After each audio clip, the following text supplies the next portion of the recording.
Esta es la tarde en el continente americano. Cuando anochece en Europa y amanece en Asia, así cae la tarde en el continente americano y transcurre la noche y el amanecer en el resto del mundo. La tarde. Hola, bienvenidos a la tarde de NTN 24, el canal de las Américas. Soy Idania Chirinos. Como siempre, un gusto y un compromiso estar con ustedes en el programa.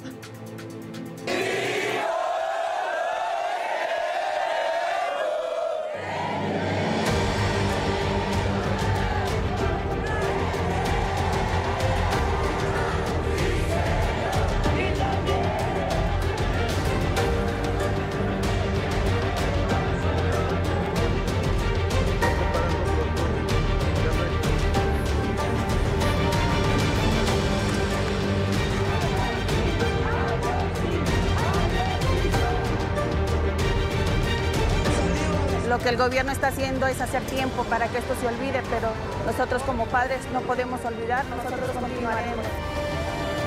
La verdad me están matando también en vida. Pues no se puede vivir cuando te falta un hijo, los hemos sobrevivido.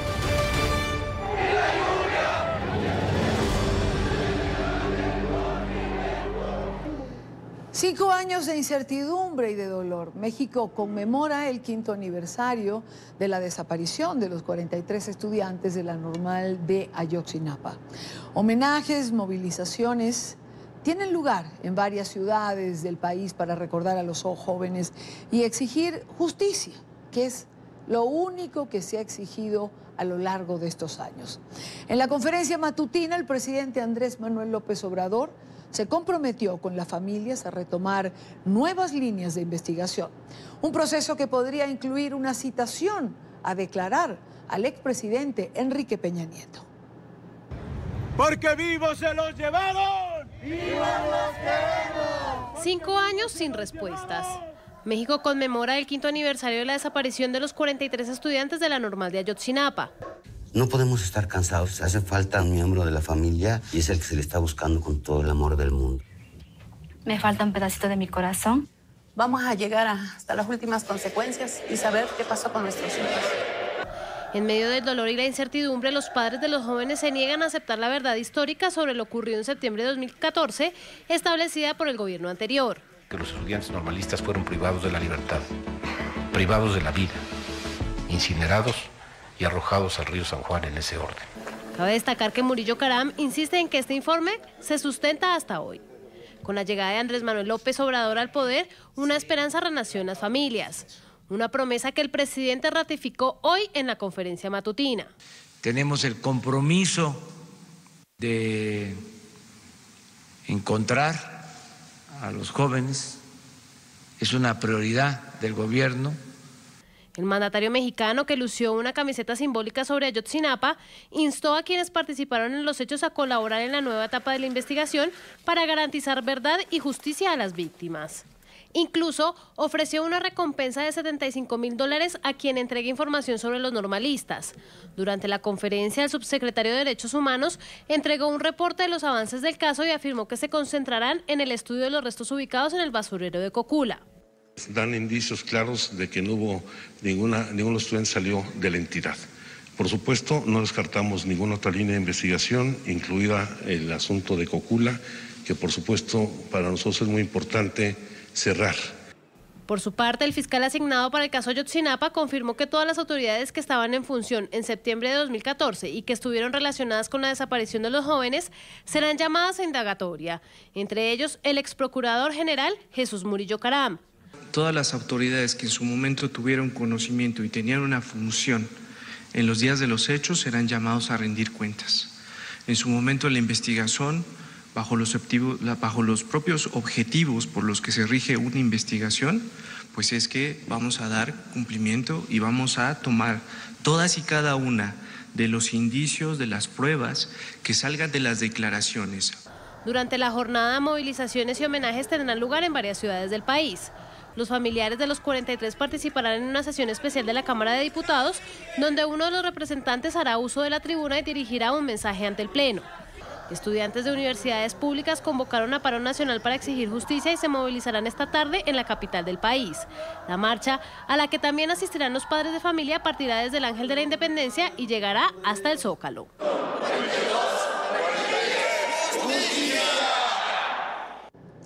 A esta hora nos acompaña Vidulfo Rosales, él es abogado de los padres de los normalistas. Abogado, bienvenido, buena tarde. Gracias a ustedes. 5 años después, el nuevo gobierno de López Obrador ofrece recompensa. Dice que comienzan a buscar nuevas pistas en otros lugares. Según ustedes, con la información que tienen, ¿cuál es la pista que puede llevar a esclarecer este caso 5 años después?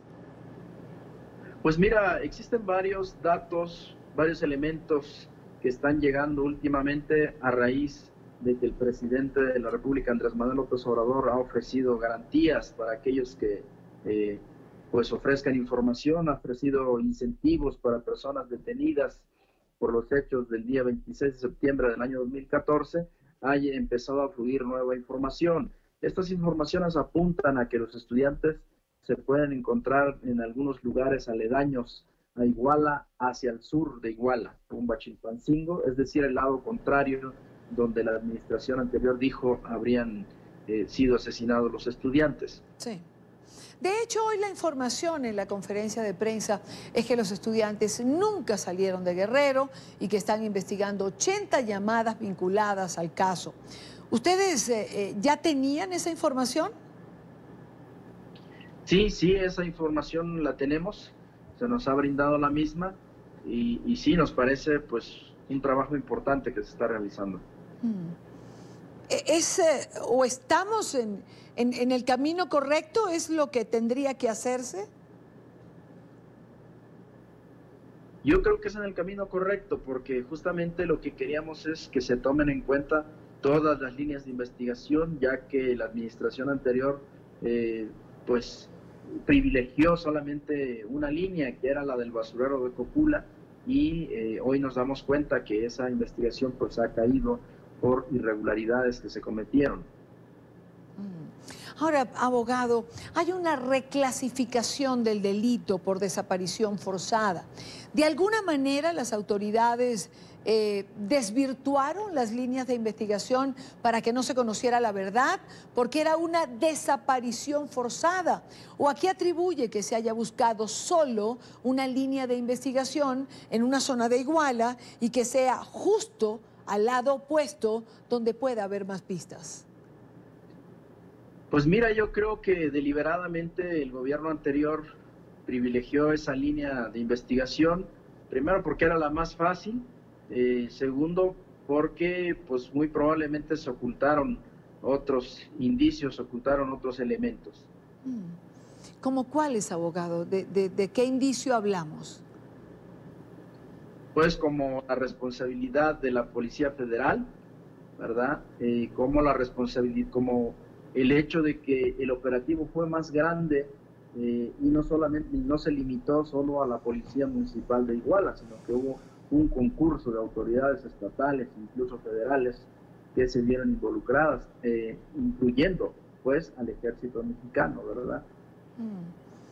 ¿Ustedes tienen pruebas, abogado, que permitan señalar que el Ejército, la Policía Federal, tienen vínculos con el crimen organizado? No necesariamente. Por ejemplo, la Policía Federal sí tenemos datos recientes que sí tienen, ellos sostenían un vínculo con la delincuencia organizada, principalmente el grupo Guerreros Unidos, que tenía su área de influencia en Iguala. De la Policía Federal sí tenemos. Del Ejército Mexicano hay algunos indicios también de que por lo menos elementos que estaban adscritos al 27 Batallón de Infantería con sede en Iguala sí tenían vínculos, ¿verdad? Del CISEN lo que tenemos es muy poco. Ellos no han brindado información y por ser un órgano de inteligencia ellos deben tener mucho acervo probatorio de lo que estuvo ocurriendo esa noche y no lo han aportado. Ahora, hoy se confirmó que la próxima semana van a llamar a comparecer a Murillo Karam, el ex procurador, con esta reclasificación por desaparición forzada y con estos indicios de que el Ejército, la Policía Federal tenían vínculos con el crimen organizado. ¿Hasta dónde se tiene que procesar a su juicio a Murillo Karam. ¿Tiene alguna base para decir que estaría indiciado, llevarlo, pues como comúnmente se dice, hasta las últimas consecuencias?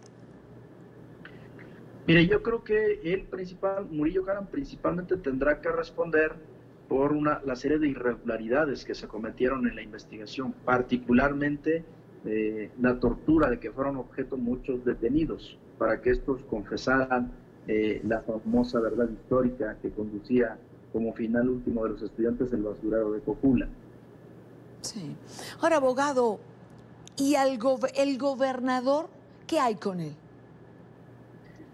Sí, mira, el gobernador Ángel Aguirre Rivero es responsable en grado de omisión, en virtud de que desde muy temprana hora del día 26 de septiembre, él tuvo información en tiempo real de lo que estaba ocurriendo y omitió mandar pues un operativo para prevenir razonablemente lo que estaba ocurriendo. Él refiere que mandó gente, pero los recursos que mandó fueron muy nimios para la envergadura de la agresión de los agentes que estaban agrediendo a los estudiantes. No fue posible revertir, ¿verdad? Entonces, la pregunta es esa, ¿verdad? ¿Por qué no mandó los recursos que tenía a su disposición como gobernador, 2, 3 batallones en la ciudad de Chilpancingo del Ejército Mexicano, destacamentos de policías estatales, ministeriales, y no pudieron desplegarse a Iguala, tan solo 1 hora de Chilpancingo? Nos parece una situación extraña, ¿verdad? Él nunca hizo acto de presencia en Iguala, entonces hay muchas omisiones por las cuales el gobernador tendría que responder. Y en cuanto al expresidente Peña Nieto, abogado.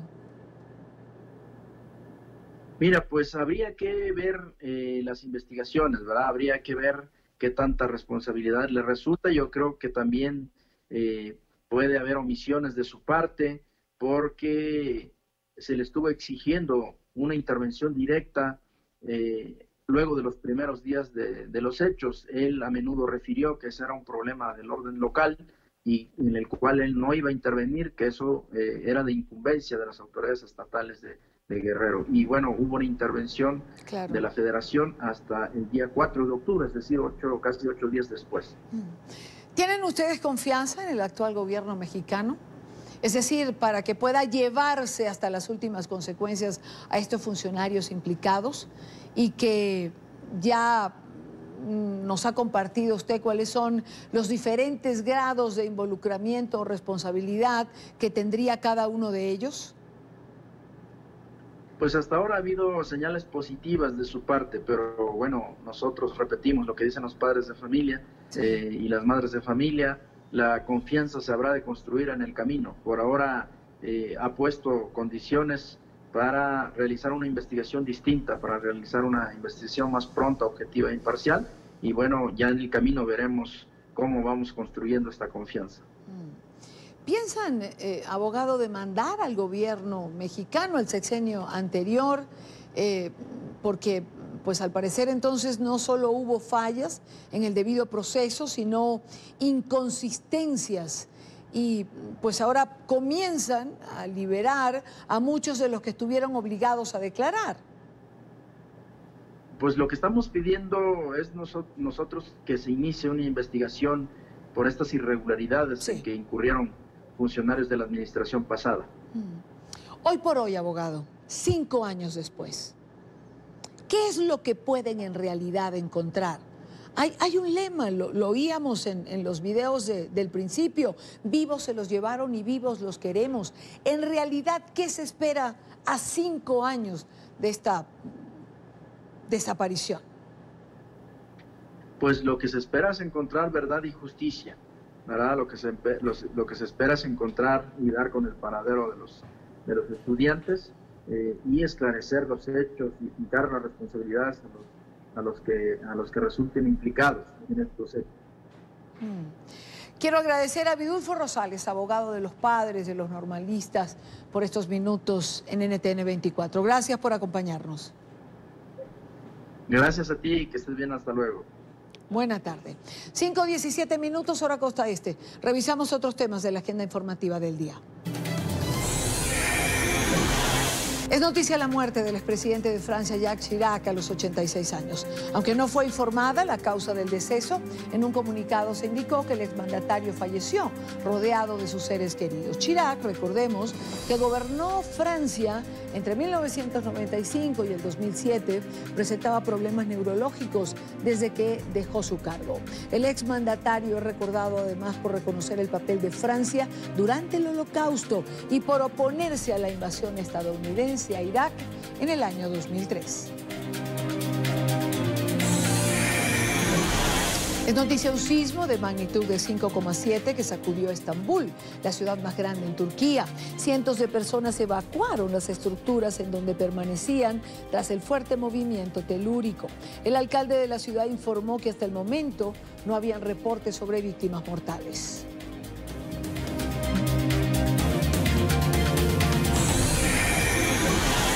Es noticia el censo a migrantes venezolanos que se inicia hoy en el Ecuador. El proceso de registro es el paso previo para que cada ciudadano venezolano acceda a la visa humanitaria, exigida para el tránsito legal por el territorio. El proceso estará dividido en dos partes, un registro por internet y otro presencial. El censo iniciará en ciudades como Quito, Guayaquil, Manta, Esmeraldas y Santo Domingo y se extenderá cerca de 6 meses. Los venezolanos que entraron de manera irregular deberán pagar una multa. ¡Sin violencia! ¡Sin violencia!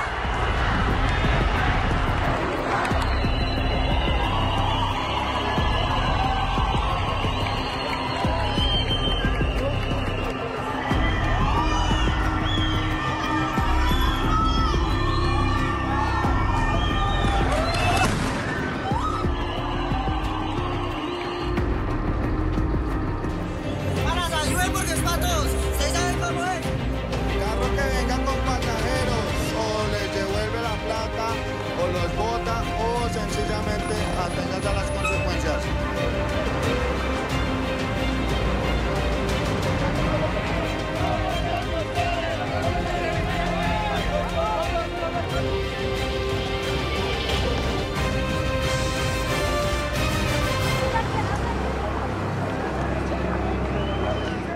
Es noticia la situación de violencia registrada en la ciudad de Bogotá.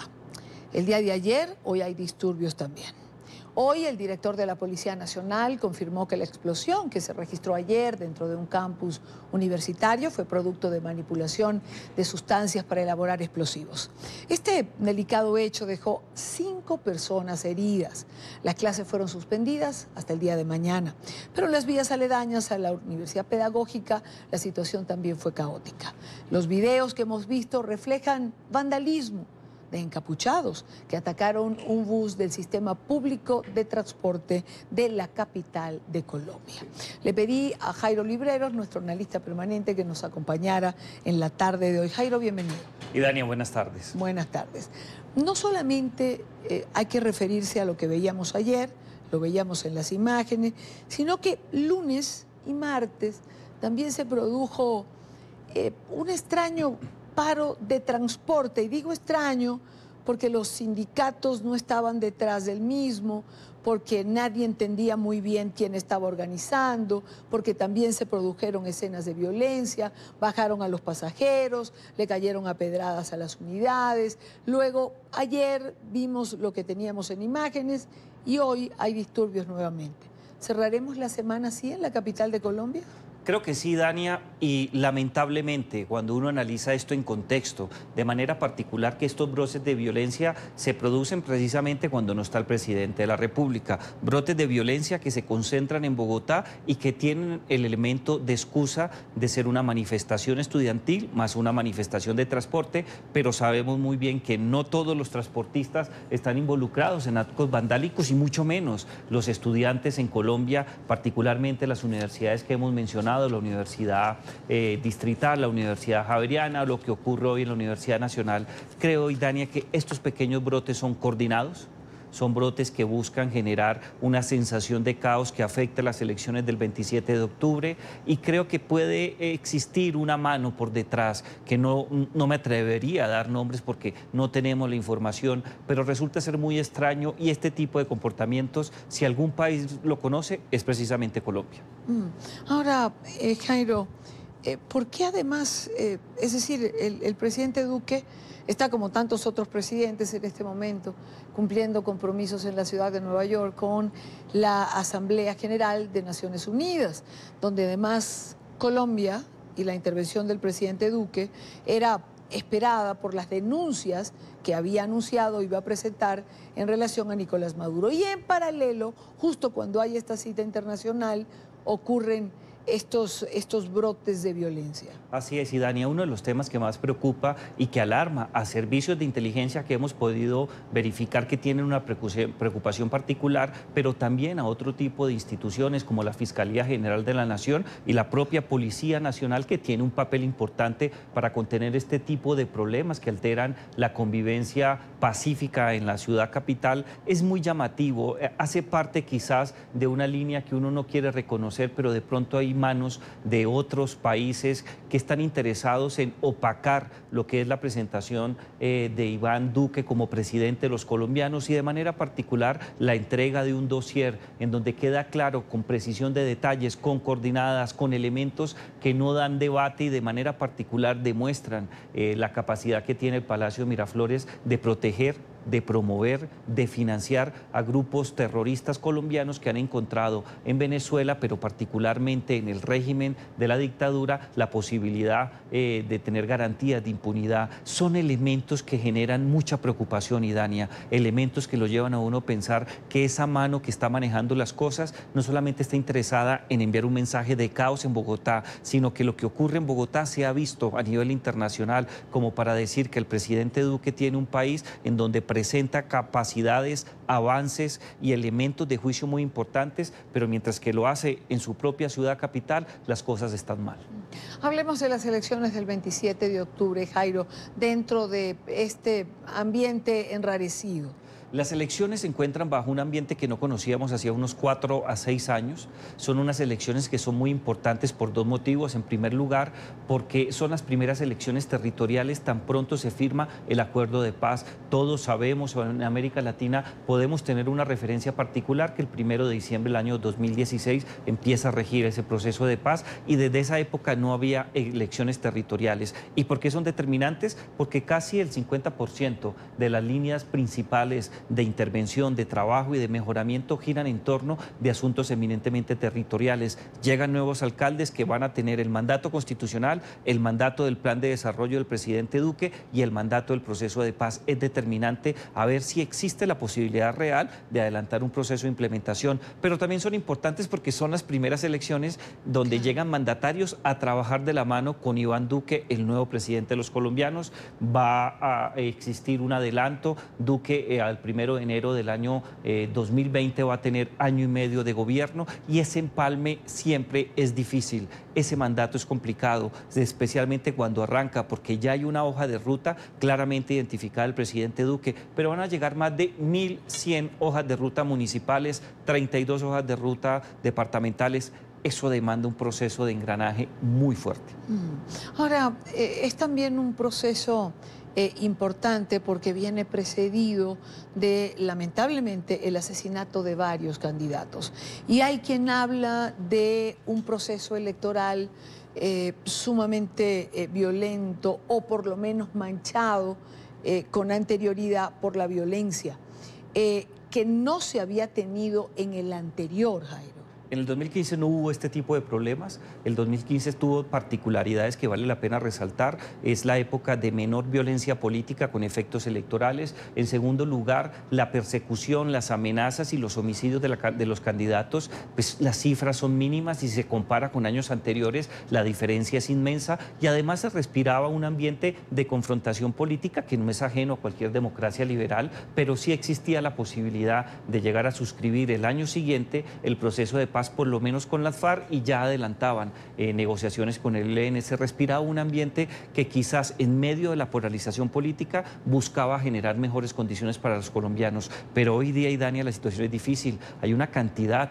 de líderes políticos, más de 40 que perdieron la vida en este certamen. Hay no menos de 500 amenazas que padecen diferentes candidatos de todos los partidos políticos, no solamente los partidos de oposición, sino partidos del gobierno. Hemos tenido la oportunidad, lo cual es muy sintomático de la muerte de un candidato que representa o representaba los intereses del Centro Democrático, el partido de gobierno, pero también hay muertes de defensores de derechos humanos, de líderes sociales, de excombatientes de las FARC. Hay una situación que uno podría calificar de pesimismo y el ambiente un poco turbio por cuenta de esta situación. Jairo, si yo te pregunto qué se busca, ¿qué hay detrás de esto? Yo creo que hay dos cosas detrás de esto. Hay un interés de un sector radical del país que busca demostrar que Colombia no está en capacidad de implementar el proceso de paz, y para ese sector muy relacionado con los actos de nuevamente alzarse en armas, busca demostrar que el gobierno no cumplió y el gobierno realmente está cumpliendo con su parte. También busca demostrar que la administración actual, la administración del presidente Iván Duque, no está en capacidad de sacar adelante no solamente las políticas públicas, sino un mandato que le permita solucionar las necesidades básicas y los problemas más apremiantes de un país, lo cual tampoco es cierto. Creo que se busca enturbiar, y si le sumamos el tema con Venezuela, que está completamente arrinconada la dictadura, que no tiene posibilidades de manejo, pero que sí está interesado en afectar a Colombia para demostrar que las acusaciones de este gobierno no son ciertas, yo creo que estamos en un sándwich muy complicado. Es un cóctel que en cualquier momento puede explotar, lamentablemente, para los intereses de Colombia, pero también para los intereses de los miles de venezolanos que en estos momentos padecen una crisis humanitaria por cuenta de la dictadura. Jairo Libreros, analista permanente de NTN 24. No parece fácil los días por venir. Días, además, difíciles, días electorales y días también, y con esto termino, donde de alguna manera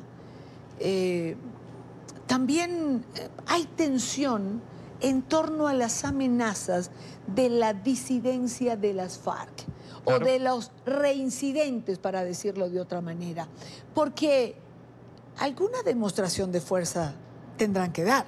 Sin duda, Idania. Es lo que se usa en circunstancias como estas. Hace parte de la experiencia que se adquirió en los últimos años, pero también hay mucha preocupación en diversos sectores. Se piensa que en cualquier momento estos reincidentes, que son el ala extrema, el ala terrorista, el ala narcotraficante de lo que conocimos hace muchos años o hasta hace 2 años y medio como las FARC, ese grupo poderoso que estaba dispuesto a llevarse a medio país, que no lo logró afortunadamente, pero esos integrantes son los más peligrosos. Y si buscan esas alianzas con el ELN, y recordemos que el 23 de enero de este año el ELN puso una bomba en la escuela de cadetes de la Policía Nacional, más de 20 cadetes perdieron la vida de manera miserable por cuenta de esta acción terrorista. Hay sectores en Bogotá, pero también en el país, en América Latina, claro, que ven con mucha preocupación que estos reincidentes más el ELN estén interesados en demostrar que todavía tienen capacidad de fuego, de afectar, y eso perturba el ambiente político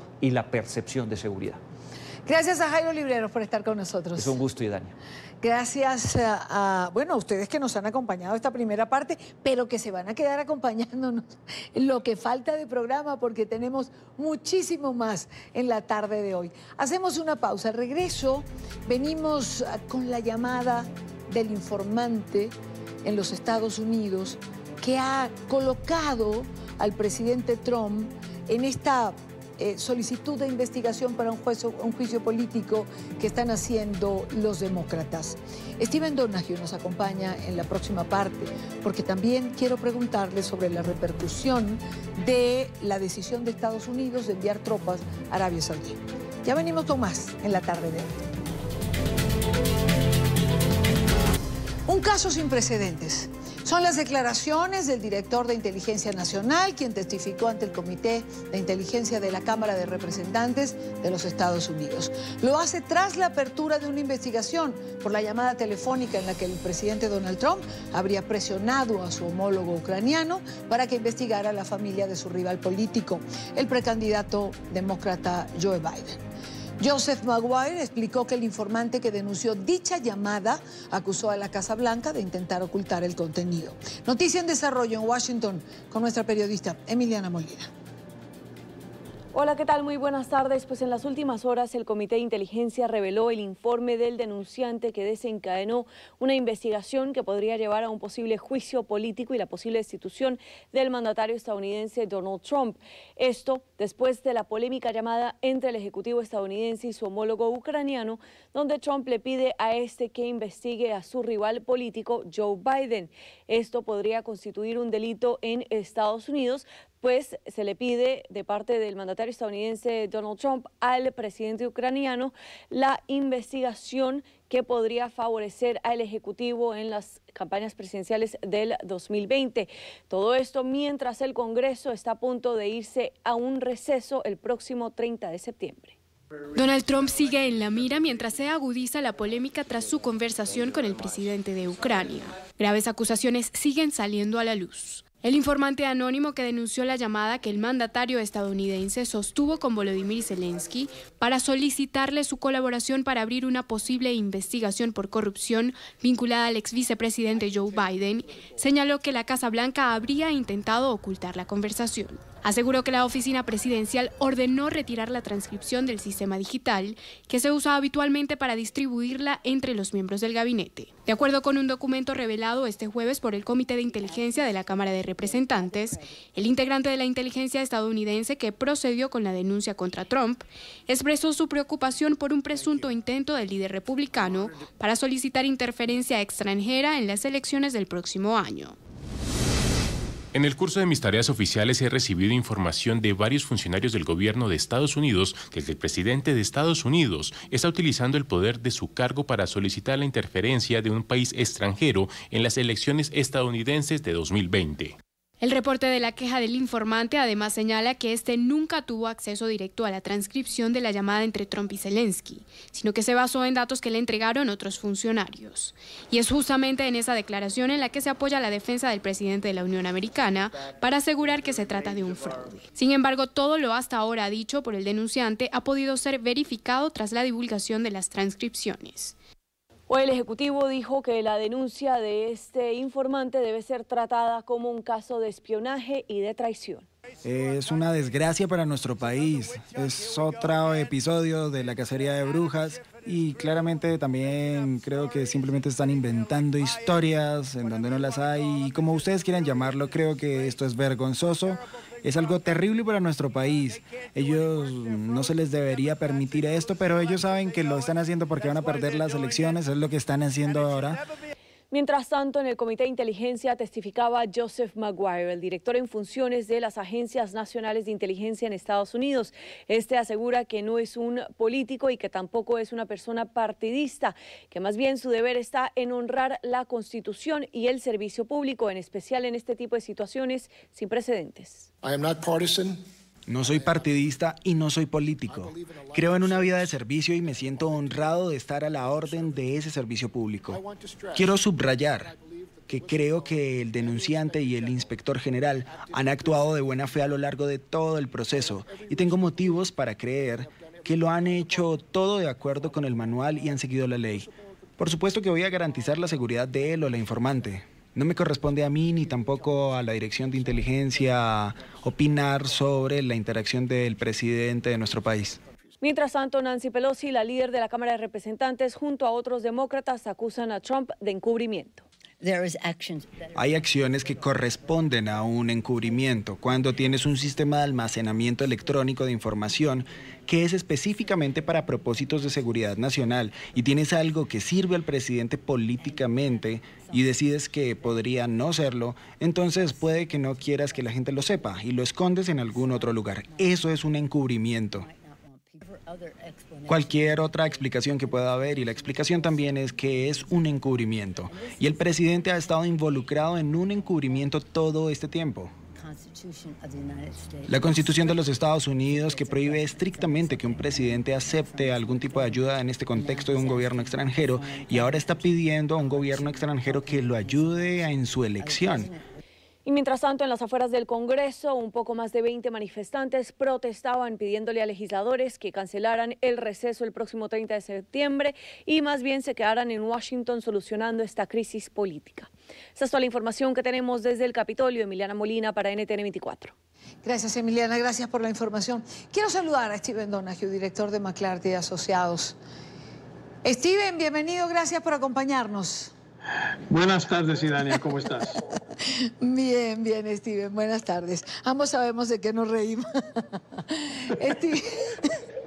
Steven, ¿quieren los demócratas destruir al país o al Partido Republicano, como ha señalado el presidente Trump? ¿O es válida la apertura de una investigación para ir a un juicio político, a un impeachment? Yo creo que han habido muchas razones por el cual el Congreso esté listo para entrar a un juicio político, por lo menos hacer las investigaciones. La manera en la cual este gobernante está usando su poder es muy fuera de lo normal.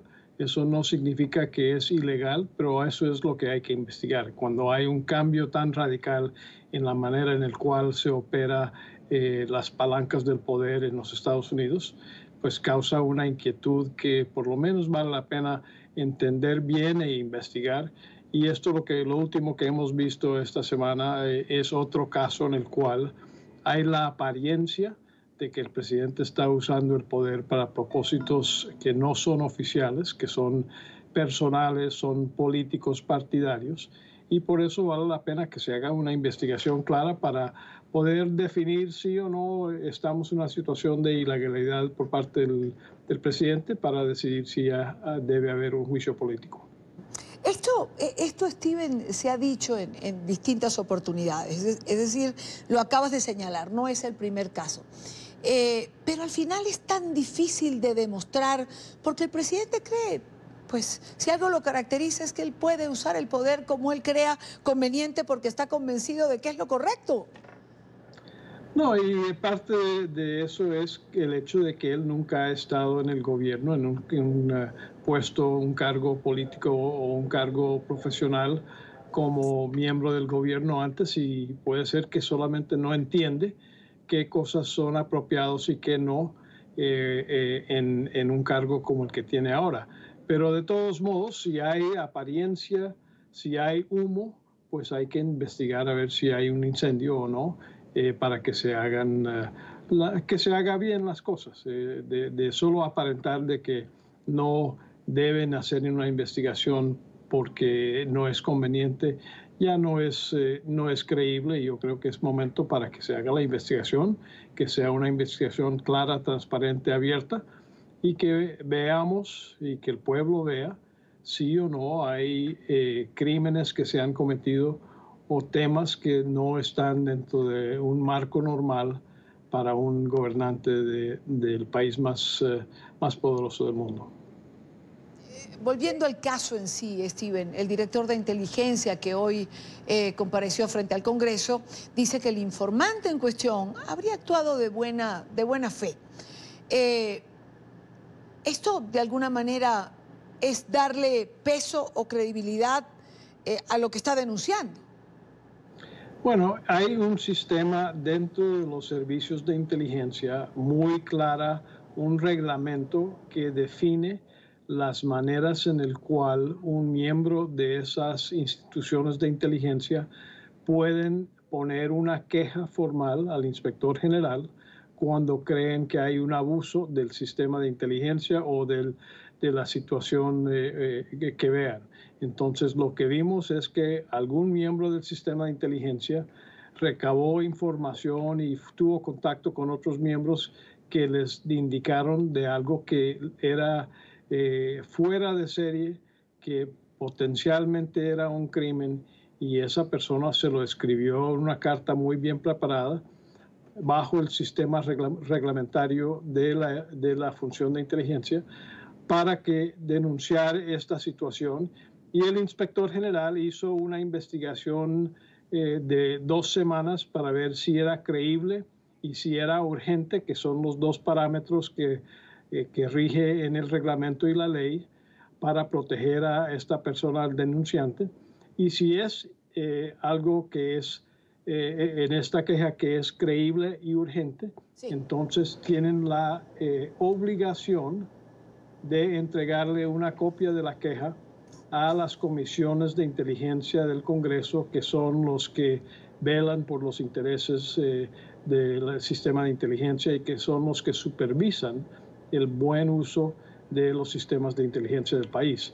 Y en este caso eso es lo que se hizo y es claro para mí, viendo tanto la ley y las obligaciones y viendo la situación, y ahora que es más o menos los detalles de la queja están disponibles, que sí hubo por lo menos suficiente información para hacer una investigación y para entregárselo a las comisiones del Congreso. Por supuesto, el ambiente preelectoral enrarece todo lo que está ocurriendo. De lado y lado. ¿Puede esto...? Desafortunadamente, ya casi estamos en un tiempo donde las campañas son perpetuas. Por cierto, solo el día después de que el presidente Trump fue inaugurado, declaró que estaba en campaña para la próxima elección 4 años después. Así es. Así que, claro, es una situación muy partidista en el cual estamos viviendo en este país. Sí, y esto ocurre, digamos, en nuestros países, pero vaya que Estados Unidos nos está copiando, pero al pie de la letra, más o menos. Además, esto contribuye a polarizar el ambiente igual electoral. Pero esto, digamos, va a llegar en un momento, está en la Cámara de Diputados, es difícil que el Senado lo apruebe. La pregunta finalmente termina siendo, ¿puede afectar esto la reelección del presidente Trump o puede también beneficiarlo? Porque es un hombre que finalmente maneja los medios, siempre tiene que tener un enemigo para políticamente sacarle provecho a la situación.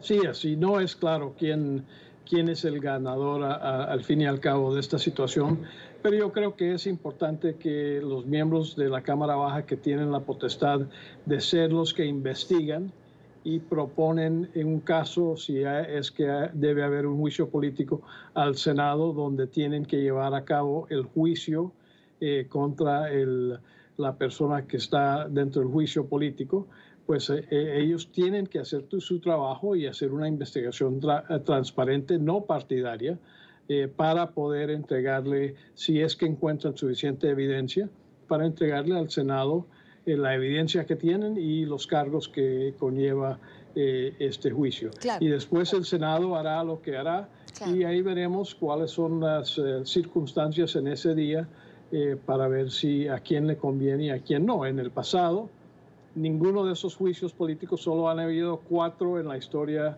del país, y en 2 de ellas hubo renuncias antes de que se llegaran, y en los otros 2 casos el Senado no aprobó el juicio político y el presidente siguió en su cargo. Pero en otros, como el señor Nixon, renunció después de que vio que ya no tenía el apoyo de su propio partido, ya que los detalles de la investigación se revelaron. Sí, y en este caso, bueno, como dices, los canales institucionales, finalmente preservar la institucionalidad creo que es lo que está en este momento sobre la mesa. Steven, no te quiero despedir sin preguntarte en relación a la decisión de Estados Unidos de enviar tropas a Arabia Saudita. Es una situación muy particular porque la situación en Arabia Saudita no solo afecta a ese país, sino afecta a toda la región y también afecta a la economía mundial por el flujo de petróleo tan fuerte que pasa por el estrecho de Hormuz ahí al lado. Entonces, creo que lo que los Estados Unidos está haciendo es no mandando tropas de combate, pero sí mandando tropas que pueden apoyar con los sistemas de defensa aérea, con los sistemas de inteligencia, para poder mejor evitar que haya otro golpe como lo que vimos hace 2 semanas en una de las petroleras más importantes del mundo. Sí. Steven Donoghue, gracias por acompañarnos. Steven, buena tarde para ti. A su orden, Irandia. Hasta luego. Son las 5:53 de la tarde en la costa este de los Estados Unidos. Disculpen la la risa, pero tiene que ver con algún comentario que hacíamos Steven y yo previo a la entrevista. Y a propósito de la llamada que lleva a los demócratas a iniciar un proceso de juicio político con fines de destitución, se pronunció el secretario de Estados Unidos, Mike Pompeo. Lo hizo en una actividad en Nueva York, donde avanza la Asamblea General de las Naciones Unidas. Alejandro Rincón tiene el informe. Alejandro.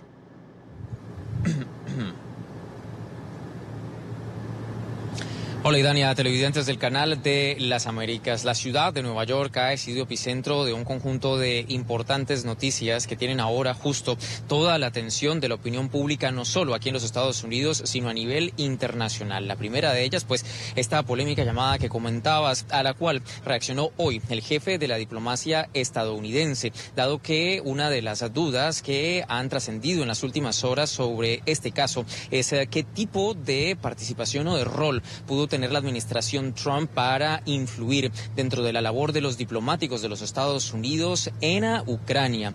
En este asunto en particular, durante una rueda de prensa, el secretario de Estado Mike Pompeo defendió no solo la actuación de su liderazgo frente al Departamento de Estado, sino de los propios funcionarios a cargo de esta institución. En términos muy concretos, él negó que el Departamento de Estado tuviera algún tipo de participación dentro de este esquema. En los siguientes términos se refirió Mike Pompeo a esta controversia noticia en los Estados Unidos.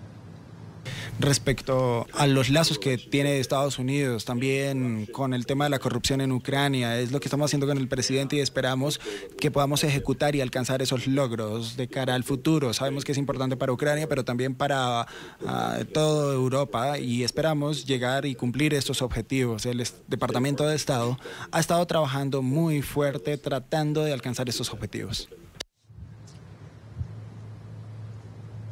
Antes de ese comentario que ustedes acabaron de ver, el secretario de Estado Mike Pompeo introducía su encuentro con la prensa alrededor de uno de los argumentos que mayor controversia ha generado en los últimos meses en la comunidad internacional y se relaciona directamente con la guerra en Siria. Estados Unidos denunció hoy a través del jefe de la diplomacia estadounidense que, de acuerdo con sus servicios de inteligencia, existe la información suficiente para creer que se utilizó gas cloro en un ataque de parte del régimen de Bashar al-Assad en contra de las facciones de oposición en medio del conflicto de Siria, que lleva ya al menos unos 9 años. En los siguientes términos, el gobierno de los Estados Unidos hizo esta denuncia en contra de Bashar al-Assad. Estamos también llevando a otras naciones para que saquen adelante todas estas iniciativas en contra de los regímenes que usan armas químicas. Los Estados Unidos y otro grupo de naciones muy pequeños han discutido sobre este gran peligro a lo largo de Oriente Medio. Esto es una gran barrera en esa región. Estados Unidos está tomando nuevos pasos responsables para tener un mejor futuro para todos.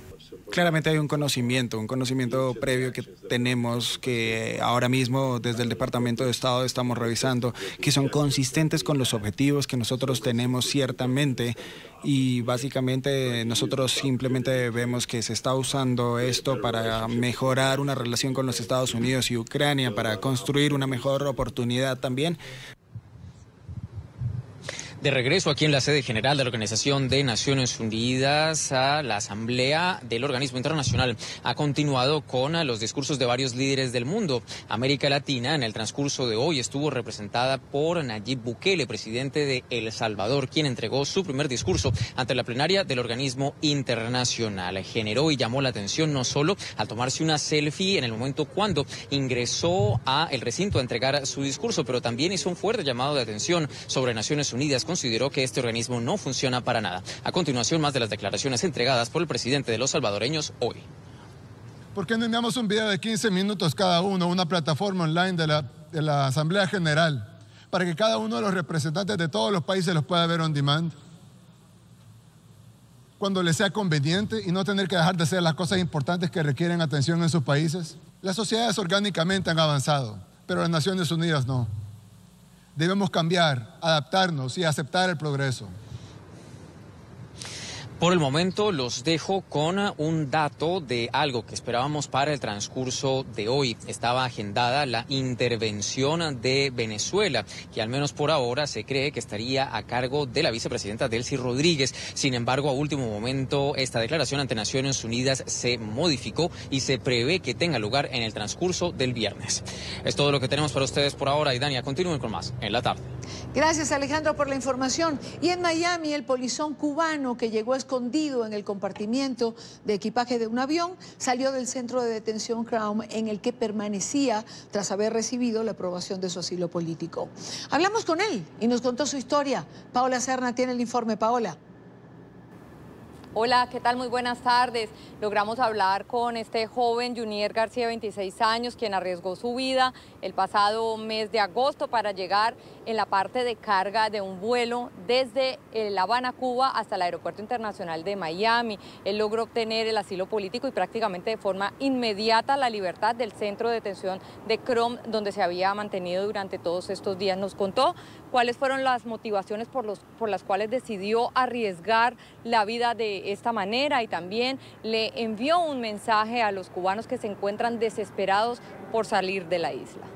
En la bodega de equipaje, donde vieron las maletas, en la bodega delantera del avión, ahí fue donde viajé hacia acá, me escondí ahí y me sentí mal, muy oscuro, poco oxígeno, y imagínense cómo se puede sentir uno así cuando sale en caballo. ¿Frío? ¿Cómo sí, hacía, la condición? Sí, hacía un poco de frío y tenía la incertidumbre si podía sobrevivir o no. No sabía si iba a sobrevivir. La situación en Cuba, que creo que es la que viven todos los cubanos hoy en día.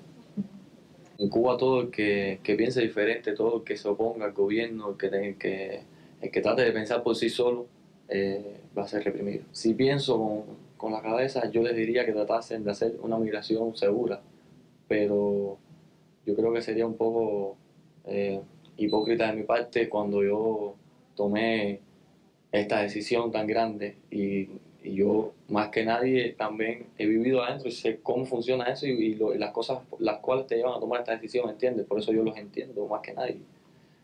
Pero cuando uno tiene cuando uno tiene tiempo para pensar, le diría que tratasen de tomar una migración segura, pero al ver la desesperación y lo que uno vive adentro, yo no les puedo pedir que hagan eso realmente.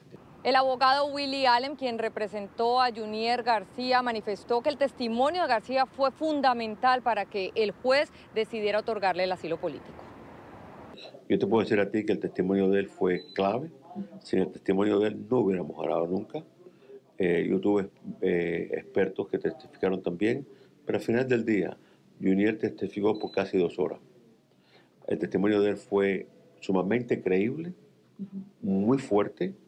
Explicó la vida de un joven en Cuba, explicó los sueños que él tenía, explicó lo que existía en Cuba, dio muy detallada forma de explicar cómo escapó de Cuba, y creo que su testimonio, bueno, yo sé que el testimonio de él fue la razón por la cual estamos aquí hoy, y él ganó su asilo. Junier García nos comentó que por lo pronto se va a enfocar en aprender inglés, también se radicará en el estado de Georgia, donde viven varios de sus familiares, y espera también próximamente poder traer a su hija y a su madre, quienes viven en la isla de Cuba. La información desde Miami, Paola Serna para NTN 24. Gracias, Paola. Buena tarde para ti. Tiempo de una nueva pausa en la tarde de hoy. Al regreso, la marcha de las togas en Venezuela exigiendo justicia. Más allá, la Comisión de Derechos Humanos ha recibido una resolución que no fue aprobada por varios países que pretenden presentar una nueva, ya que piensan que esta no nombra una comisión investigadora de lo que pasa en Venezuela. Esto y más al regreso, ya venimos. Trabajadores del sistema judicial venezolano se concentraron hoy en la dirección ejecutiva de la magistratura para denunciar que en el país no hay Estado de Derecho. Cosa que sabemos, pero ellos lo denuncian. Durante la denominada Marcha de las Togas, los abogados aseguran que la justicia en Venezuela se consigue con dólares y amigos dentro del madurismo. Este es un informe de Oliver Fernández en Caracas. Jueces y abogados impartieron justicia, esta vez desde las calles. Condenaron la distorsión del Estado de Derecho que se vive en Venezuela. Una dictadura igualita a la cubana. Aún cuando la justicia debe ser gratuita, en Venezuela tiene un precio y se paga con dólares. Hay una justicia que es de color rojo y es color verde por los dólares. Lo que se exige es dólares para poder administrar justicia en este país y nosotros no podemos seguirlo aceptando. Por eso es que levantamos nuestra voz con el Sindicato de Trabajadores Tribunalicios, los abogados en ejercicio, exfiscales, fiscales, defensores públicos, todo el sistema de justicia, porque es necesario decirle al país, decirle que nosotros no estamos conformes con lo que está pasando. Según la doctora Ivette Lugo, hay jueces que tienen precio, al igual que sus decisiones. Yo no te voy a decir una cantidad en específica, pero tienen que pagar, porque si no pagan para el traslado, lamentablemente se quedan allá y nunca pueden venir a los tribunales. Si no pagan para una decisión, y lo más grave de todo lo que se está viendo y que es la denuncia que hace el abogado en ejercicio, es que por cualquier diligencia tiene que pagar. Y eso no es posible. El ciudadano que clama justicia se siente, en los momentos se siente que está desamparado, porque ni siquiera los abogados podemos hacer nada por ello. Porque si no existe en este país, lo voy a decir con toda responsabilidad, si no hay paga, no funcionan los tribunales. Desde hace 20 años se ha construido un sistema judicial para perseguir. La justicia no existe. El sistema de justicia está operando para tratar de quitar la competencia de la Asamblea Nacional, para perseguir a aquellos que actúan a nombre del ciudadano. Lo peor del sistema de justicia venezolano es que precisamente reina la injusticia. Lo peor que nos hemos encontrado es la injusticia y el retardo procesal. Y la justicia que no se da a tiempo no es justicia. Los abogados de la República de Venezuela dándole la cara al país y exigiendo respeto para nuestro libre ejercicio de la profesión en este país, que se respete el Estado de Derecho, que se respeten los derechos humanos de los venezolanos. No hay independencia en el Poder Judicial, lo ejerce el Ejecutivo y los jueces son nombrados a dedo y obligados a obedecer. Los jueces son nombrados a dedo y si esos jueces no obedecen lo que se le impone desde el Tribunal Supremo de Justicia, lamentablemente van a la calle. Tienen que ser obedientes. Y es que la orden de un juez en Venezuela no vale nada. Muchos de los presos políticos tienen orden de excarcelación y los cuerpos de seguridad del Estado se han negado a cumplirla. En Caracas, soy Oliver Fernández, NTN 24. Gracias a Oliver Fernández, y ya que de justicia hablamos, el Consejo de los Derechos Humanos de Naciones Unidas adoptó hoy una resolución que pide al Estado venezolano cumplir las recomendaciones que la alta comisionada Michelle Bachelet presentó en julio pasado, incluyendo el fin del uso excesivo de la fuerza, de las ejecuciones extrajudiciales y de la tortura. La resolución fue aprobada con 18 votos a favor, 23 abstenciones y 6 votos en contra de los países que consideraron que el documento es demasiado transigente con Venezuela y hará que el régimen no asuma ninguna responsabilidad por las graves violaciones de derechos humanos cometidas dentro del territorio. Para profundizar sobre este tema, quiero darle la bienvenida a Laura Lousa. Ella es defensora de los derechos humanos, directora de la ONG Acceso a la Justicia y que ha estado allí en estas sesiones del día de ayer. De hecho, compartíamos algo de lo que ella misma decía el día de ayer. Vamos a ver si logramos tener esta comunicación para ver qué ha pasado con ese documento que se presentó y con el que al parecer presentarían los países del grupo de Lima, que sería presentado el próximo viernes. ¿Tenemos a la señora Lousa con nosotros? Se cayó la llamada que... Ok, ya nuestro equipo de producción está tratando de poner a Laura Lousa al aire para saber exactamente qué fue lo que pasó. Si no, pónganla en la línea, por favor. Ok, ¿tenemos a la señora Lousa? Laura, buena tarde, gracias por acompañarnos. Hola, ¿qué tal? ¿Cómo estás, Idania? Gracias por invitarme. No, gracias a usted. Sé que tenemos problemas con la señal, pero me parece importante explicar por qué el documento presentado lo catalogan de transigente, permisivo ¿en qué? Perdón, no escuché bien, me disculpo. No se preocupe. ¿Por qué el documento que ha sido presentado y que tuvo 23 abstenciones y 6 votos en contra es considerado transigente con el gobierno o con el régimen de Maduro? Sí, te explico, Idania. La situación es que ese documento fue un documento presentado por Irán y fue un documento que, vamos a decir, detrás de bastidores promovió el gobierno venezolano para evitar que se instalara la comisión de investigación, que es lo que estamos proponiendo las ONG nacionales e internacionales como Human Rights Watch, que han sido quien ha promovido eso con Amnistía Internacional.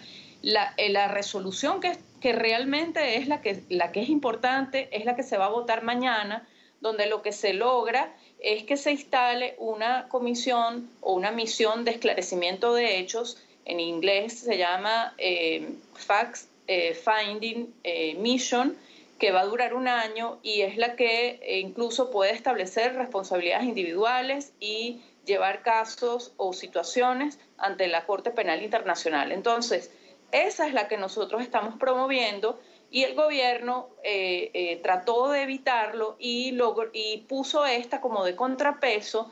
No está tan mal para ser del lado del gobierno, así de mal está visto el gobierno y como tú bien dices, tuvo 23 abstenciones porque efectivamente es muy transigente, pero lo importante es la que viene mañana. Mañana va a presentarse otra resolución. Entiendo que la presentan los países del Grupo de Lima, que es la que propone la formación de esta comisión investigadora. Es correcto, pero no va a ser la comisión investigadora porque la jugada del gobierno fue, mira, yo voy a... Lamentablemente hemos perdido la comunicación con Laura Lousa. Hemos tenido problemas ciertamente con esta comunicación. Me dicen si la tenemos o no o pasamos al otro tema. La teníamos en cámara, se cayó. Bueno, lo básico de esta información es que esta resolución que fue presentada por Irán, que fue promovida por el régimen venezolano, como les comentaba al comienzo, ha tenido 23 abstenciones y 6 votos en contra. Se va a presentar otra, que es la que propone la formación de esta comisión investigadora, que es la que tiene peso como para llevar lo que se investiga a la Corte Penal Internacional. Esto va a ocurrir mañana, lo decía la propia señora Lousa, así que seguramente mañana tendremos una mejor comunicación con ella para saber qué ha pasado. Vamos a otro tema porque tengo varias cosas todavía. Hablando de derechos humanos, Estados Unidos sancionó al ex líder del régimen de Cuba, Raúl Castro, y también a sus hijos. La decisión está motivada por el apoyo de La Habana al régimen de Nicolás Maduro. Según el Departamento de Estado, integrantes de las Fuerzas de Seguridad cubana han estado involucrados en graves violaciones de derechos humanos y abusos en Venezuela, incluyendo la tortura. Respeto. A las 6:18, hora Costa Este, quiero saludar a Rosa María Payá, directora ejecutiva de la Fundación para la Democracia Panamericana y presidenta de honor de la Red Latinoamericana de Jóvenes por la Democracia. Rosa María, bienvenida, gracias por acompañarnos. La reacción inicial, ¿esto lo esperaban, lo aplauden? Muchas gracias por invitarme, Idania. Definitivamente es un paso muy importante en la dirección de tomar acción para terminar con la impunidad del régimen y desde la oposición cubana, también desde la ciudadanía cubana, no tenemos más que agradecer toda acción que vaya en esa dirección porque es también una acción en la dirección de apoyar al pueblo cubano, en la dirección de reconocer el sufrimiento del pueblo cubano que en estos momentos atraviesa por una de las crisis más grandes de estos 60 años. Una resolución como esta, ¿qué mensaje le envía a quienes son los violadores de derechos humanos en Cuba? Es mirarle a los ojos a los dictadores cubanos, a las personas que han estado detrás de la infiltración en América Latina, detrás de la desestabilización y la crisis venezolana y que continúan manteniendo sometido a ese país, a personas que tienen más de 100 prisioneros políticos en este momento en las cárceles cubanas, con miles de detenciones arbitrarias todos los días, con abusos policiales, con todas las violaciones a los derechos humanos que sabemos y que van en aumento en medio de la crisis financiera que tiene en este momento la dictadura, y decirles, se les terminó la impunidad. Se les terminó la impunidad para desestabilizar la región, se les terminó la impunidad para seguir drenando los recursos del pueblo venezolano y participando y coordinando la represión en ese país, y sobre todo se les terminó la impunidad con la que las Américas en general ha tolerado a la dictadura cubana por los últimos 60 años. Yo creo que es un paso muy importante en medio del escenario regional y hemisférico que estamos viviendo, y en un momento en que es ya evidente y claro para todo el mundo que resolver el problema de la región en términos de defender la democracia en toda la región pasa por terminar también con la dictadura cubana. Te recordaba mucho el día de ayer, Rosa María, cuando escuchaba a varios líderes latinoamericanos y al propio presidente Trump hablar de Cuba, porque recuerdo nuestro último encuentro en Medellín, cuando la reunión de la OEA, en que precisamente mencionabas esto, y siempre has hecho hincapié en señalar que detrás de los problemas que hay en Venezuela, detrás de los problemas que hay en Nicaragua, está Cuba, y que si no se soluciona o no se pone un coto a los dictadores cubanos, lo demás va a seguir igual. Exactamente, y ha sido muy bueno, yo creo que ha sido muy bueno para nuestra región escuchar al canciller del gobierno legítimo venezolano, a Julio Borges, decir que el verdadero, que el régimen cubano es el verdadero gobierno dictatorial en Venezuela. Pedir que no solamente los Estados Unidos, sino todos los países de la región, especialmente las democracias de la región, sean coherentes con su apoyo a la democracia en Venezuela y también actúen para frenar la dictadura cubana, no solamente por ayudar al pueblo cubano, no solamente por terminar con el sufrimiento en nuestro país, en la isla de Cuba, sino también por salvar a nuestra región y eliminar esa amenaza que no solamente ha acabado con la democracia venezolana, sino que está totalmente involucrada en todas las actividades o en las actividades más importantes a nivel criminal en la región, desde el narcotráfico hasta el tráfico de armas, pasando por el tráfico de personas, como escuchamos también en Naciones Unidas, donde se hacía hincapié el día de hoy, se hacía un evento precisamente para exponer al régimen cubano como traficante de seres humanos, y también por las condiciones de trabajo esclavo a las que somete a los médicos cubanos en misión en el extranjero. En el caso de Venezuela, Rosa María, las sanciones es algo que les preocupa. Es decir, en toda negociación que se plantee, diálogo, conversación, como querramos llamarlo, el régimen solo insiste en algo: levantamiento de las sanciones. ¿Crees que en el caso de Cuba es igual? Que es igual, le dan la misma importancia, que les complica la vida, que eso realmente es una medida efectiva?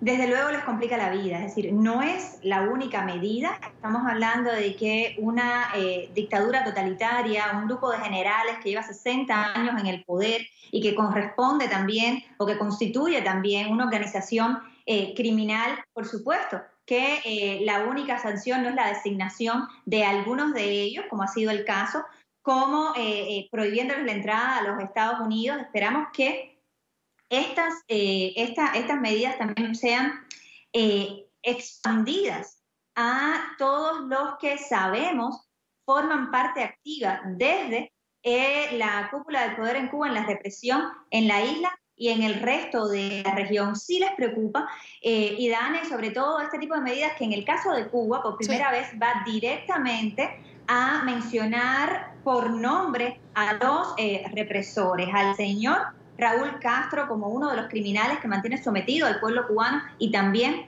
al pueblo venezolano. Esto les preocupa mucho, sobre todo en un ambiente en el que como el que se está viviendo en la isla, donde los cubanos están cada vez más descontentos, están cada vez reclamando más un cambio, y ese régimen honestamente está también cada vez más vulnerable, por tanto es muy peligroso, por tanto se puede poner aún más represivo, y la manera de frenar la impunidad con la que ejercen la represión, es precisamente tomando acción desde la comunidad internacional.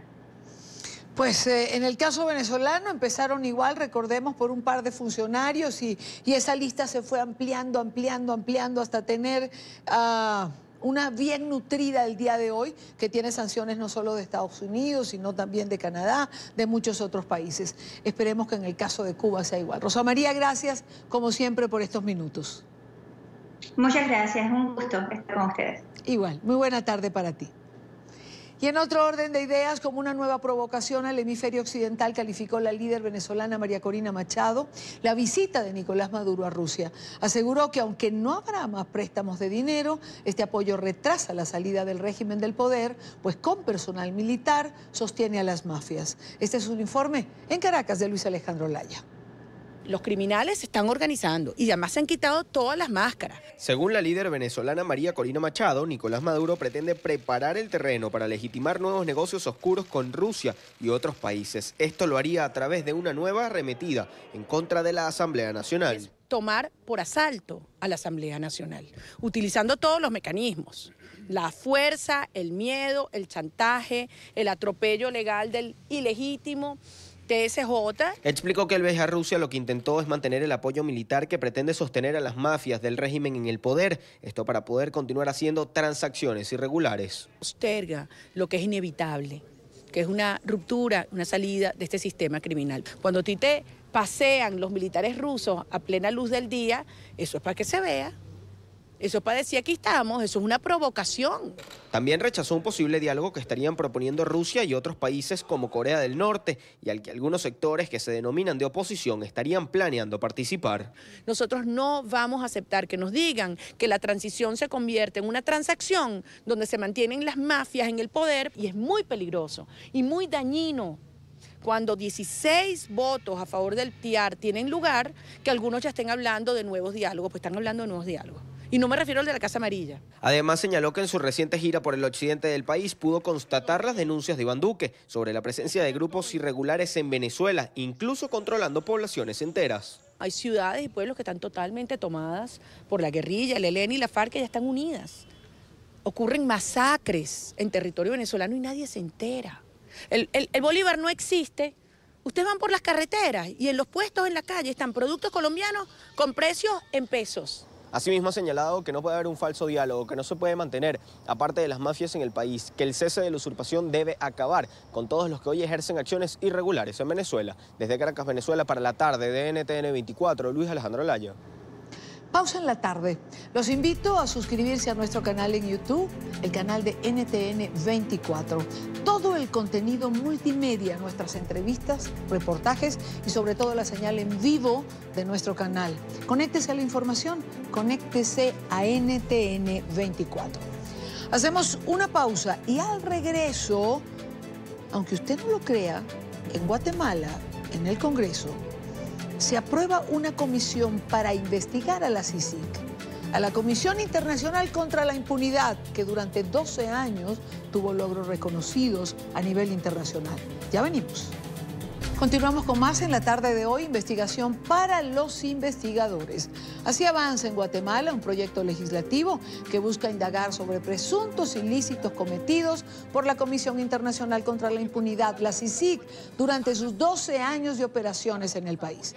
Por cierto que hoy, en su último discurso ante la ONU, el presidente Jimmy Morales arremetió contra esta instancia auspiciada por Naciones Unidas. Dijo que dicha comisión vulneró los principios de la soberanía nacional. La CICIG terminó su trabajo en el país centroamericano a principios del mes de septiembre, recordemos, por orden del presidente Morales, luego de que el organismo pidiera investigarlo por presunta financiación ilegal de su campaña presidencial. Porque Guatemala le abrió las puertas a Naciones Unidas para que nos apoyara a luchar contra la corrupción y la impunidad. Sin embargo, la baja moral y el poco profesionalismo del excomisionado de CICIG lo llevó a cometer una serie de acciones que los buenos guatemaltecos no estamos dispuestos a tolerar ni a olvidar. Exijo a esta asamblea que se haga un informe exhaustivo del actuar de la CICIG en Guatemala con objetividad conforme a los hechos. Está con nosotros en esta parte del programa Luis Hernández Asmitia. Él es diputado y secretario de esta comisión creada en el Congreso. Diputado, buena tarde. Gracias por acompañarnos. Muy buenas tardes. ¿Quiénes conformarían esta comisión y cuánto tiempo tendrían para realizar esta investigación que están planteando? Bueno, la comisión se conformó hace 2 días en base a un decreto legislativo con todas las competencias de ley que tiene el Congreso de la República. Hoy la conformamos 5 diputados y ya tuvimos la primera reunión el día de ayer, en donde más o menos establecimos cuáles son los objetivos a lograr, que están basados en los mismos atributos que nos mandata el decreto. Somos 5 diputados que conformamos dicha comisión y que va a estar desde hace 2 días hasta el 10 de enero del próximo año. ¿Investigar qué, diputado? Es decir, 12 años de trabajo de una comisión internacional cuyos logros y éxitos fueron reconocidos en el plano internacional en muchas oportunidades. Bueno, recuérdese que la comisión fue solicitada hace 12 años ante las Naciones Unidas. Fue un experimento porque ha sido el único país en donde se ha llevado a cabo esto y fue ratificado dicho convenio por parte del Congreso. Es normal que después de que se acabe una comisión podemos entrar en un proceso de investigación para poder determinar tanto los aciertos como los desaciertos de dicha comisión. Y nos da la facultad, porque es la facultad que nos da la Constitución Política de la República de Guatemala, el poder fiscalizar y poder determinar si se cometieron algún ilícito, alguna ilegalidad o cuáles fueron los aciertos que se cometieron, porque recuérdese que el convenio estaba muy claro cuando se firma con Naciones Unidas. Era el fortalecimiento del sistema de justicia y el poder investigar cuerpos clandestinos fuera del margen de la ley, y por lo tanto la comisión lo que va a poder determinar es el cumplimiento de dicho convenio. Pero, digamos, el propio presidente Jimmy Morales reconocía al comienzo en su campaña y al comienzo de su gobierno los logros de la CICIG, pero justo cuando se planteó una investigación a su persona fue cuando decidió estar en contra de lo que la CICIG había hecho hasta ese momento. Mire, esa investigación ya ha sido ampliamente discutida. Es una investigación que le hacen a sus hijos por que se hubiera podido dilucidar en un proceso administrativo y no hacer todo lo que la CICIG hizo en su momento. Independientemente de lo que el presidente Morales haya llegado a declarar ante Naciones Unidas en esta última discurso o en el primero que tuvo en Naciones Unidas, hoy el pueblo que es soberano, que es el que escoge al Congreso de la República, en el Congreso de la República la gran mayoría de los diputados, y por eso se crea este decreto, tenemos que encontrar a ver qué fue lo que verdaderamente pasó. Hay muchas denuncias sobre ilegalidades que se cometieron y la idea es poder ser muy objetivos y muy éticos en investigación. Es una gran responsabilidad que nosotros como diputados podemos hacer, porque al final de cuentas vamos a describir el último capítulo de la CICIG y va a ser el capítulo que va a denotar si es que hubieron ilegalidades, si se cumplió el convenio que se firmó, y si hubieron ilegalidades vamos a denunciar ante las autoridades competentes. Ahora, yo le pregunto, diputado, dado que usted dice que es un compromiso de la comisión, por supuesto, pero si yo le pregunto, ¿se le reconoce a la CICIG de entrada algún beneficio en el trabajo que hizo para Guatemala contra la impunidad y en la lucha que llevó y sostuvo contra la corrupción? Es decir, esto ha sido reconocido dentro y fuera de Guatemala. Definitivamente hay un antes y un después de la Comisión Internacional contra la Impunidad. Es importante también para la audiencia entender de que cuando se firma dicho acuerdo era por un periodo de 2 años. El objetivo del acuerdo era la transferencia de capacidades o el fortalecimiento del sistema de justicia. Estos 2 años se fueron ampliando una y otra vez hasta llegar a los 12 años. El objetivo inicial no era pues denotar la corrupción, claro. Todos los funcionarios que trabajamos en el país debemos de buscar la limpieza de la corrupción. Se le reconoce que hubieron varios logros, pero también hubieron varios desaciertos, y eso es precisamente lo que tenemos que determinar en esta comisión. ¿Y de qué desaciertos hablamos? Por lo menos bueno, los que le llevan a iniciar la investigación.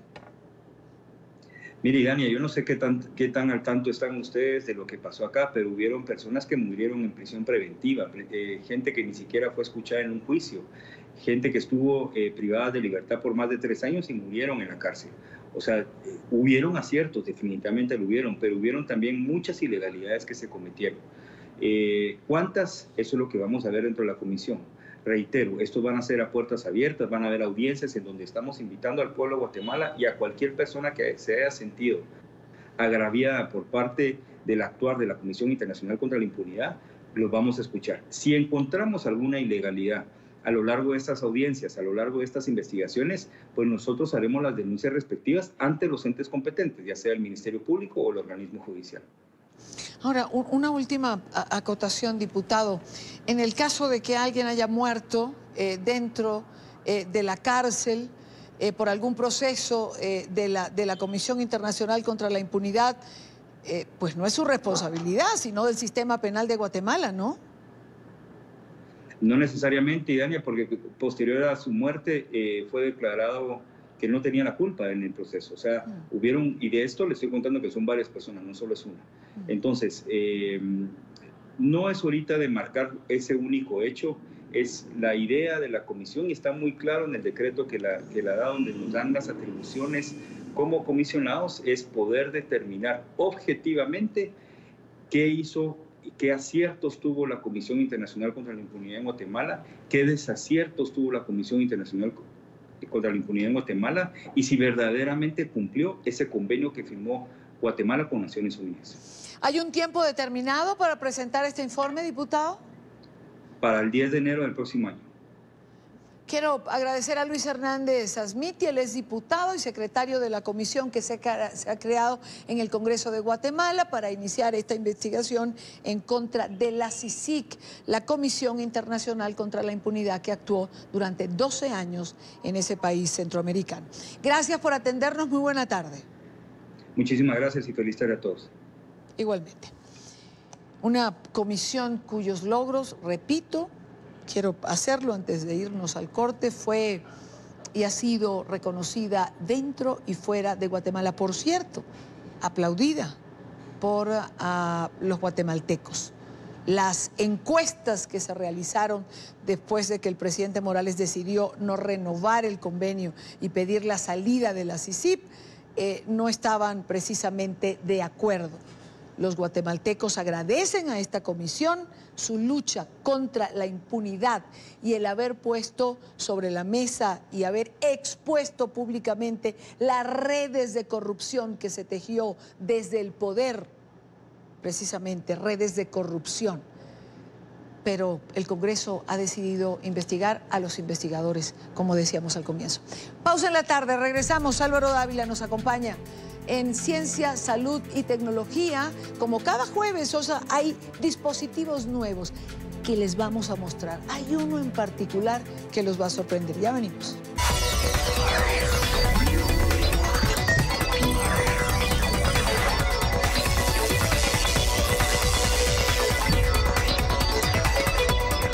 Álvaro Dávila está con nosotros hoy jueves, día de Ciencia, Salud y Tecnología. Hoy vamos a mezclar varias de estas cosas. Se ha convertido esta en una sección divertida.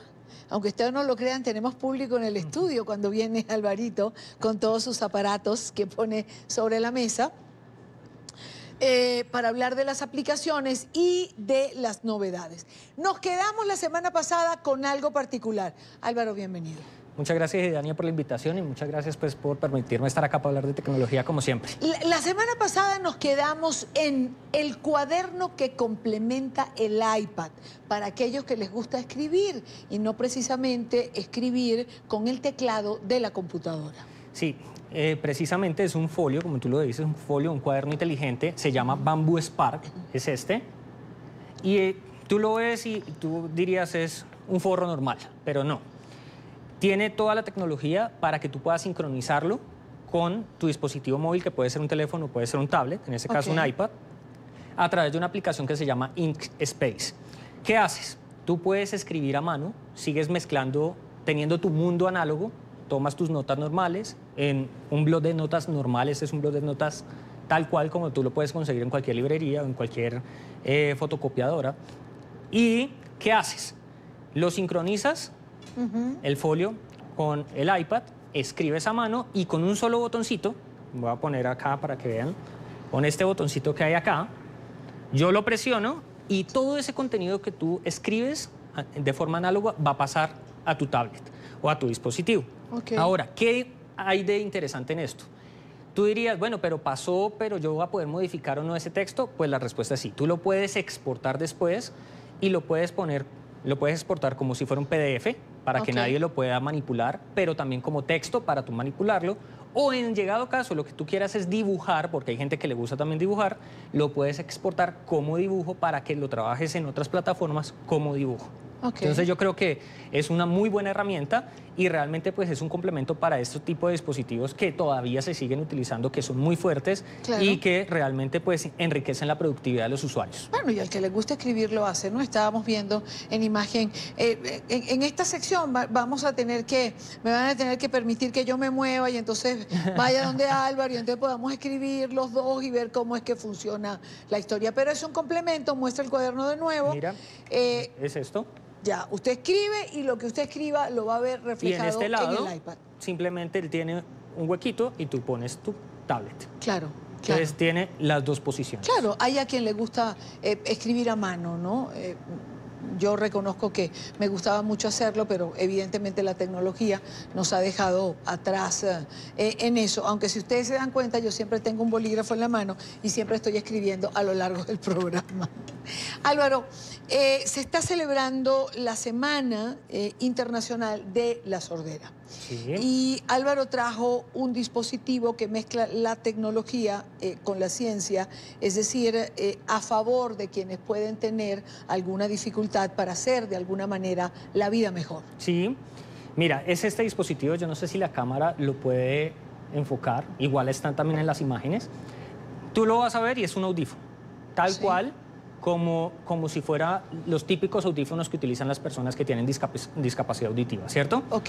Pero la realidad es que este pequeño dispositivo tiene mucha tecnología.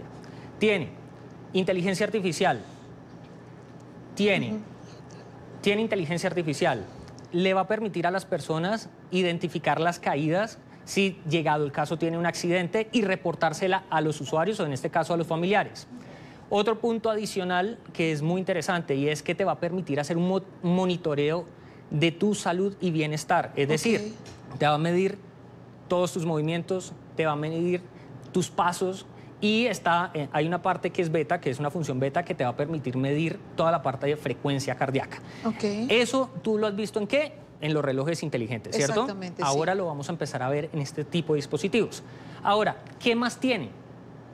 Hay algo importante. Para las personas que les gusta escuchar música, funciona como si fueran unos audífonos de música. Y adicionalmente a eso, te va a permitir hacer traducción de frases cortas en más de 27 o en 27 aproximadamente idiomas. Entonces, cuando tú ves esto y te dicen todo esto, tú dices, bueno, realmente es un muy buen dispositivo y realmente le va a ayudar a las personas. ¿Y lo conectas a? Lo conectas, ya iba para allá, lo conectas a tu dispositivo móvil a través de una aplicación que se llama Tribe. Esa aplicación es la que hace toda la magia y te permite una sincronización totalmente con el audífono y ella es la que te va a empezar a monitorear todo lo que está pasando en el dispositivo. Pero eso no es todo. También tenemos el micrófono Plus. Esto se sincroniza con este dispositivo y tú se lo puedes poner, por ejemplo, acá en esta conversación que tenemos. Claro. Yo te lo pongo a ti, me pongo mi micrófono y tu audio me va a llegar directamente a mi oído, sin necesidad de que tú tengas que gritar ni nada. Simplemente funciona como si estuviéramos como este micrófono que tenemos acá en televisión, igualito. Entonces, realmente es un dispositivo que sí le va a enriquecer a la persona la parte de salud. Claro. Y le va a permitir ir un paso más allá y disfrutar otro tipo de cosas que generalmente no se disfrutan. Claro, y relacionarse con la tecnología de una manera más afable, es decir, poner la tecnología al servicio de su salud para tener mayor calidad de vida. Mira, por ejemplo, la organización, te voy a pasar un dato de la Organización Mundial de la Salud. Según la Organización Mundial de la Salud, hay 466 millones de personas que padecen pérdida auditiva y de esos 466 millones, hay 34 millones que son niños. Entonces, cuando tú miras esos porcentuales, tú dices, un dispositivo de estos vale la pena. Claro. Ahora, el valor, el precio, siempre va a tener un valor, un precio, ¿cierto? Sí, pero claro, realmente yo siempre digo que la parte de salud y bienestar no tiene un valor. O sea, si a ti esto te va a dar un beneficio y está propio... está en el mercado internacional. Sí, Muéstralo, internacionalmente hablando, lo voy a mostrar de nuevo. nuevamente. Es esto. Claro, es que es muy pequeño además. Es muy pequeño. ¿Qué niño, por ejemplo, ya que mencionaste que son 34 millones de niños, creo que dijiste, no quiere tener su dispositivo móvil y no quiere tener escuchar mejor. su audífono, claro, y quiere escuchar música y quiere no sentirse diferente a los demás? Y ahora, eso si es tú lo que miras, permite eso. el tamaño también importa. O sea, es un dispositivo que tú pasa desapercibido, tú no lo ves. O sea, realmente uno se lo pone, yo estuve... Obviamente, pues yo no tengo pérdida auditiva, pero yo me lo estuve probando para ver qué tal se sentía y qué tal se escuchaba realmente, y la sensación es muy chévere, o sea, realmente pasa desapercibido. Sí, y ese tienes la calidad como si tuvieses tus dos audífonos puestos. Claro, no, piensa, obviamente tiene la calidad, piensa que yo tengo acá uno, pero él viene con sus dos audífonos, izquierdo y derecho. Claro, ok. Entonces, el sonido que vas a tener es un sonido total, o sea, es como... estuviéramos hablando acá, te va a llegar por los dos lados en 360. Claro, o sea, realmente es un muy buen dispositivo enfocado en salud. Siempre traemos 3 o 4 cosas porque pensamos que vamos a tener tiempo para hablar de todo, pero fíjate, danos el titular. La semana que viene explicamos qué es de ese otro aparato que está sobre la mesa. Claro, bueno. La semana que viene les explicamos cómo funciona, pero le damos el titular de una vez. Este, que lo estoy mostrando acá, es una especie de control, se le dice gamepad, que convierte los dispositivos móviles, nuestros teléfonos o incluso nuestras tablets, en una consola portátil. Entonces tú puedes descargar tus juegos, ya sea en Android, ya sea en iOS, y los puedes jugar como si tuvieras un control en la mano. Entonces tienes joysticks, tienes gatillos, tienes todo para poder tener una mejor experiencia. Ahora, ¿cómo lo hace? ¿Cómo funciona? ¿Cómo se adapta? Se lo decimos el próximo jueves en Ciencia, Salud y Tecnología con Álvaro Dávila, que estará con nosotros. Como siempre, gracias, Álvaro. A ti, Dania, muchas gracias por la invitación.